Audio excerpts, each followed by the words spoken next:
Hello friends, so today let's solve the Geeks for Geeks problem of the day, which is unit area for largest region of 1's. So we are given a grid of n cross m containing zeros and ones, and we need to find the unit area of the largest region of 1's.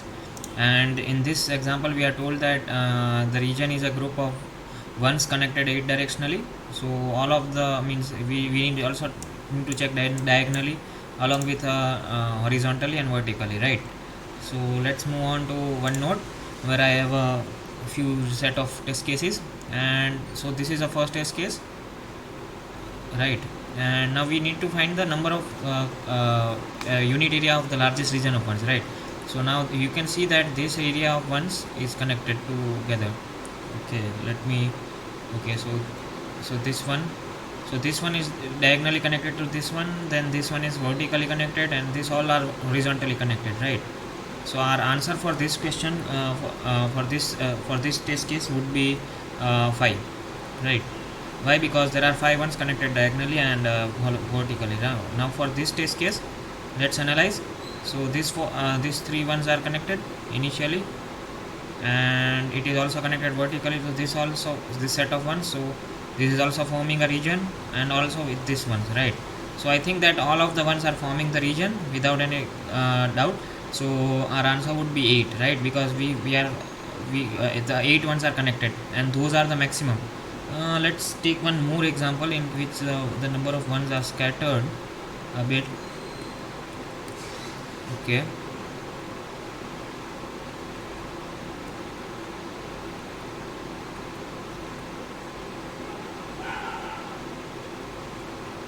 Okay, so let's consider this example only now. Okay, so in this case, so this one is connected with this one by a diagonal relationship, then these are horizontally connected, and this is also diagonally consecutive, right? So for this case I will get 4 now. But if we see that there exists also one more region of 1's, and this is also connected. If you check it diagonally or vertically or something like that, then we are getting 5 region of 1's. So our answer would be the maximum of all of the regions of the ones connected, so that is 5. So for this case also our answer would be 5. Why?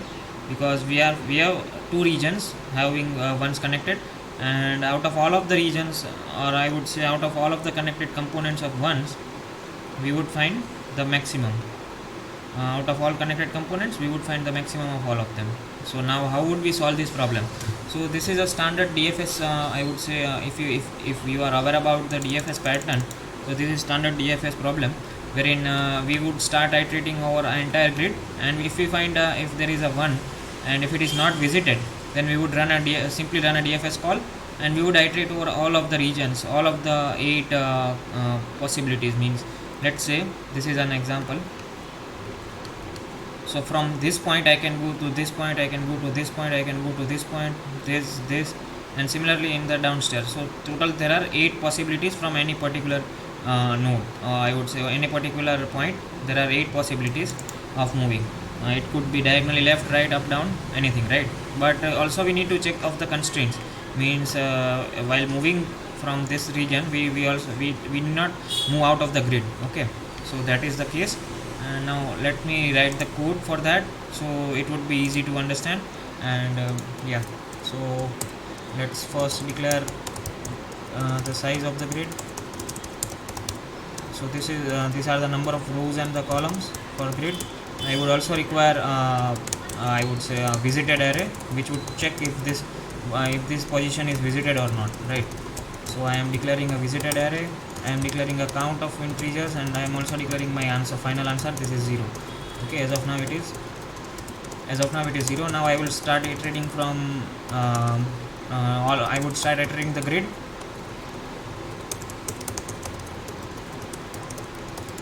Okay, so if I find a node which is a 1, right? Because we need to find, it is said in the question that we need to find a region of consecutive groups of 1's. Okay, I would say groups of 1. So if grid of I is 1 and it is not visited by our, and it is marked unvisited in our visited matrix, then I would initialize this count cnt to be 0, and I would call upon this DFS function, which would work from which would start from I comma j. It would need visited array and grid and my count. Okay, and when I complete the DFS, I would have the count of ones in this variable, right? Because I would pass it by reference. So I would then reinitialize my answer to, and I would finally return my answer. Okay, so now the main thing is this black box of DFS. Okay, how you would iterate over all of the regions.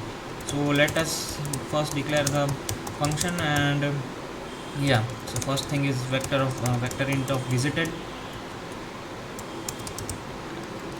and simply the second thing is the grid, which we would require to see if the position is a 1 or a 0. And one more thing we would require, that is we are passing it by reference over here. So yeah, we would be passing that by reference, the count variable. So each time we encounter a 1, we would increment our count, right? Okay, now also we need to iterate on in each of the 8 directions. So for that we have multiple methods. We can simply run a call DFS 8 times, or we can have something like this. Means we can have a vector, or I would say an array, which would signify the regions which I need to move. So this is let me make it more clear. So what is this? So -1 -1 -1 1 1 1 and 1 -1. Okay, so what this means, let's go down to node or one node, and I would explain it over here. So sorry for that.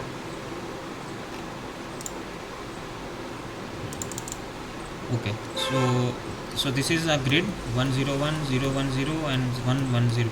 Suppose that I am at this position, right?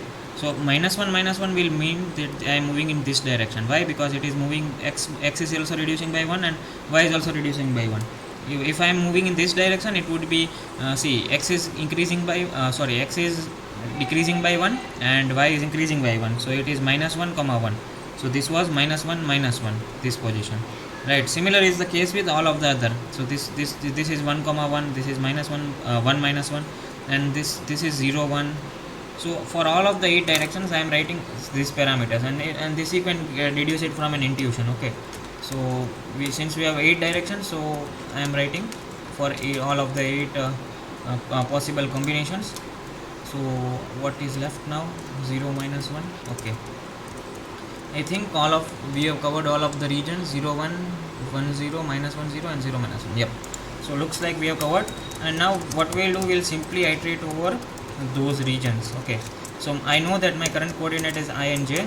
My new coordinates, let us define nx equal to I plus dx of k, and my new coordinate y equal to j plus dy of k. Okay, correct.